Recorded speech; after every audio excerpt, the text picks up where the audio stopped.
Hi and welcome back. In this video we're going to go ahead and set up the HTML structure, the first phase of our project for our website Ourtown Country Market.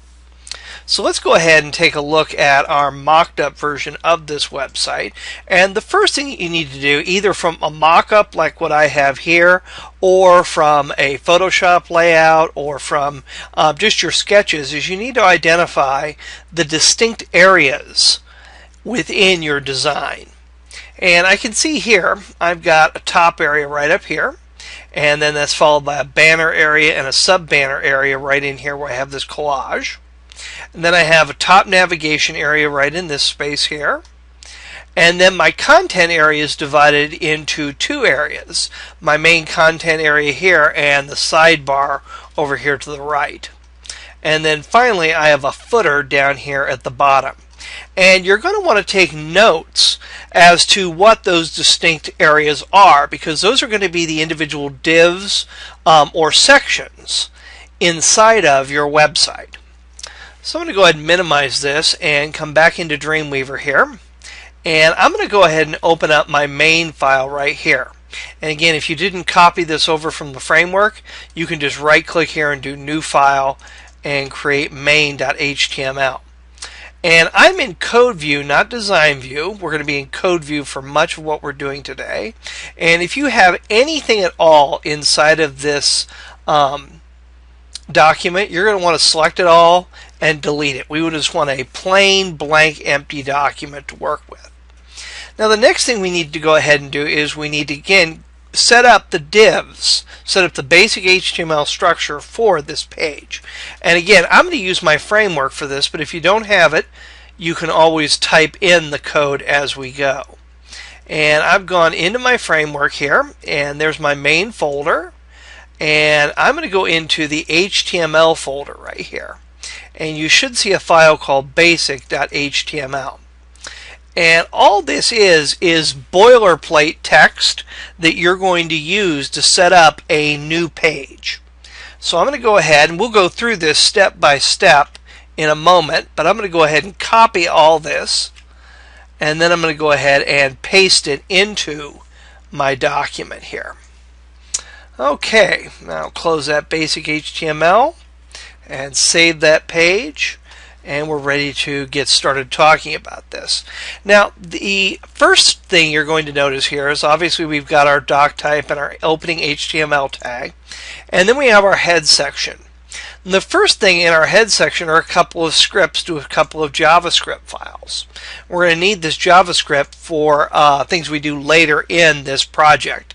You can see here we have a link to the jQuery library, and we also have a link to what I'm calling Timothy.js here. And again, that's linking to files that we're going to go ahead and place in this JavaScript folder right here. And then you have a couple links to style sheets right here. And again, if you are unfamiliar with the basics of HTML, I'd go ahead and watch my Introduction to Dreamweaver series where we go through all of this in depth.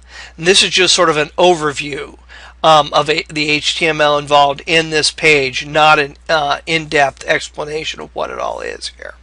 And you can see we have links to two different style sheets, one for screen media or on-screen presentation, and another for print. And you can see the rest of the code over here. It's just the media attribute. And then I have just some generic meta tags here for search engine optimization and for the browser to use. And again, nothing terribly special there.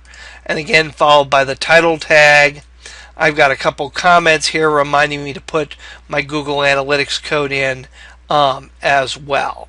And again, you can see the end of that title tag right there.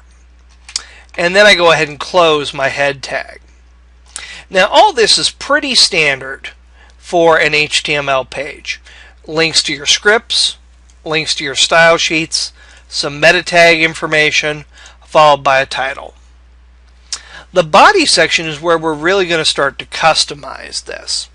And again, you can see that I've got my wrapper div here, and this should be familiar to you from some of our earlier videos, that's actually containing all of these other divs that are on the page. And you can see my closing div tag there for my wrapper right there. And again, the reason for that, if we go ahead and take a look at our finished design, the overall design does not take up the entire available space in the browser window. It's constrained into a particular area. In this case, the area that's taken up by this banner and this collage right here. So we need to be able to constrain our design into a particular area, and we also want to center it on the page. And again, that's what the wrapper tag is going to allow us to do. Now, we have a top div here, and that's going to work very well, again, for our top div right here. And then we need a div for the banner and a div for the sub-banner. And we look in here, we've got banner and sub-banner. And then we've got top nav. And again, our next distinct division on our page is this top navigation section right here. We then follow that by a content area right here and a right-hand sidebar here. And if we go ahead and look at our HTML, after top nav we actually have left nav here. I'm going to go ahead and delete that because we're not going to need that. But we do need content and we do need right side. And then finally we've got a footer div right here. And again, when we look at our design, we can see that footer right down here. There's one extra div that I want to go ahead and add, and that's for these social media icons right here.